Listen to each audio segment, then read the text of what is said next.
In this question find the angle between the curves. जो पहला curve है C1 वो y इज इक्वल टू है mod sine x plus mod cos x का greatest integer है, ठीक है। तो और दूसरा कर्व जो है x square plus y square is equal to 5, जो कि ये तो कम्प्लीटली दिख रहा है कि सर्किल है। इसको थोड़ा सा कर्व जो फर्स्ट कर्व है उसको थोड़ा सा हम लोग को एनालाइज करना होगा, राइट।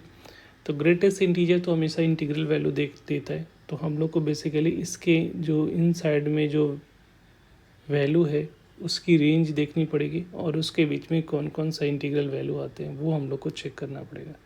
तो इसको हम लोगों ने टी मान लेते हैं, तो टी का रेंज क्या होगा वो निकालना पड़ेगा।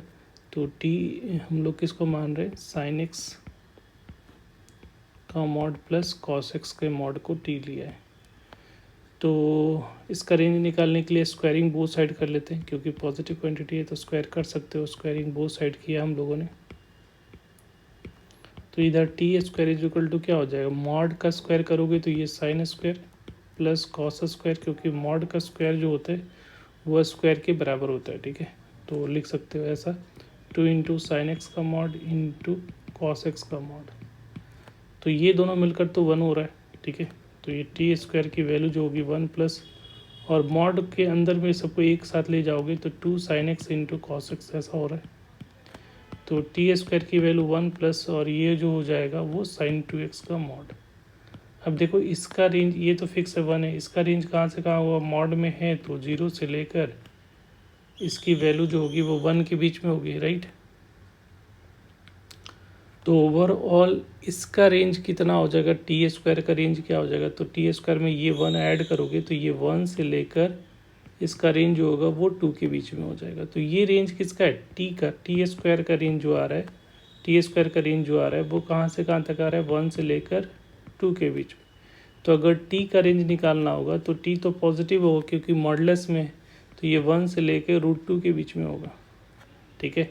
और ये इसका रेंज अगर पता चल गया टी का कि 1 से √2 के बीच में हो रहा है, तो यहाँ से इसका ग्रेटेस्ट इंटीजर करोगे तो ये 1√2 की वैल्यू कितनी होती है, 1.414 ऐसा समथिंग होगा। तो इसका ग्रेटेस्ट इंटीजर में है, ठीक है। यहाँ पे क्या लगा हुआ है, ग्रेटेस्ट इंटीजर लगा हुआ है, ये देखो। तो ये जो है y जो कर्व देगा 1 से √2 के बीच में ग्रेटेस्ट इंटीजर में एक ही इंटीग्रल वैल्यू आता है, डेट इज़ 1। तो ये 1 है, तो ये कर्व 1 जो है वो basically y is equal to 1 है, ठीक है। तो ये एक स्ट्रेट लाइन है जो कि एक्स एक्सिस के पैरेलल होगा, राइट। अब सेकेंड कर्व जो है वो सर्किल है। सो कर्व 2 जो है x square plus y square, जिसकी रेडियस देखोगे तो √5 का होल स्क्वायर, इसका करने की ज़रूरत भी नहीं है। तो ये 5 आ रहा है, तो ये ऐसा लिख दो √5 का होल स्क्वायर। अब यहाँ से हम लोग अगर हम लोग कर्व ड्रॉ करते हैं तो एक तो सर्किल हमारा बन रहा है, सर्किल जिसका रेडियस जो है 2 से बड़ा होगा थोड़ा, और एक लाइन जो है कर्व का वो y इक्वल टू 1 पे ऐसा है, ये y इक्वल टू 1 और एक सर्किल। और जो टेंजेंट जो एंगल होगा जो यहाँ पे टेंजेंट ड्रॉ करोगे, राइट, यहाँ पे टेंजेंट ड्रॉ करोगे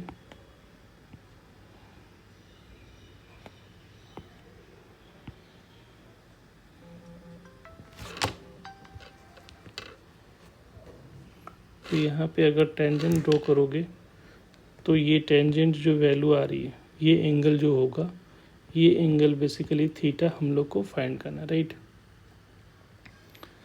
तब यहाँ पे देखो, अब ये पॉइंट ऑफ इंटरसेक्शन, ये पी पॉइंट है, तो पॉइंट ऑफ इंटरसेक्शन फाइंड करना पड़ेगा हम लोगों को।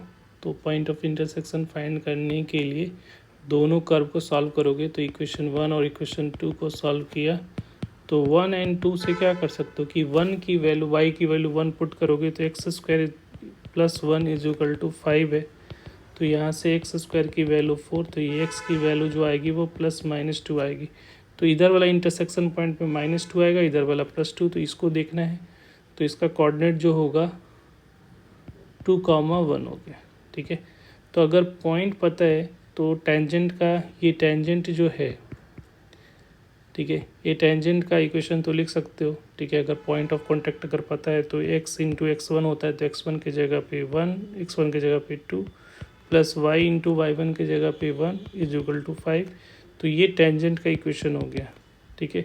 तो यहाँ से ये आ गया 2x plus y is equal to 5। तो ये टेंजेंट का इक्वेशन हो गया। तो इसका स्लोप अगर देखोगे तो इसका स्लोप कितना होगा, तो स्लोप जो होता है माइनस कोफिशिएंट ऑफ एक्स, तो कोफिशिएंट ऑफ एक्स -2 हो जाएगा, तो -2/1, ठीक है। तो इसका स्लोप 1 हो गया। और ये स्लोप बेसिकली क्या देता है, ये एंगल अगर हम लोग को अल्फ़ा है तो स्लोप बेसिकली क्या होता है, tan अल्फ़ा हो जाएगा। तो tan अल्फ़ा की वैल्यू -2 हो गई, राइट। तो यहाँ से tan अल्फ़ा की वैल्यू हम लोगों ने निकाल लिया, बट एंगल तो निकालना है थीटा। तो ये दोनों लाइन देखो, ये वाई एक्स एक्सिस के पैरेलल लाइन है, ये एक्स एक्सिस है और ये y is equal to constant है। तो ये दोनों को इंटीरियर एंगल का सम 180 डिग्री होता है, राइट। तो यहाँ से alpha plus theta is equal to 180 degree होता है, या पाई लिख लो, ठीक है। क्योंकि जो है ये लाइन जो है वाई इज इक्वल टू 1 जो है वो एक्स एक्सिस के पैरेलल है। तो यहाँ से अगर दोनों तरफ tan थीटा लगा दोगे, यहाँ से हम लोग को निकालना है theta is equal to pi minus alpha हो जाएगा। तो हम लोग को tan थीटा की वैल्यू निकालनी है, तो tan theta is equal to क्या लिख सकते हो, tan पाई माइनस अल्फ़ा हो जाएगा, ठीक है। तो tan थीटा की वैल्यू जो आ रही है वो माइनस tan अल्फ़ा, तो इसकी वैल्यू -2 है। तो tan थीटा की वैल्यू क्या आ जाएगी, 2। तो इसका स्लोप तो 2 आ रहा है, tan थीटा तो 2 आ रही है। तो थीटा की वैल्यू क्या हो जाएगा, tan इनवर्स 2। तो एंगल बिटवीन कर्व एंड दोनों कर्व के बीच का एंगल जो होगा वो क्या हो जाएगा, tan इनवर्स 2 हो जाएगा। तो इसका जो आंसर आएगा वो क्या हो जाएगा, एंगल बिटवीन द कर्व सबसे पूछा गया है, तो यही आपका आंसर हो जाएगा। Thank you.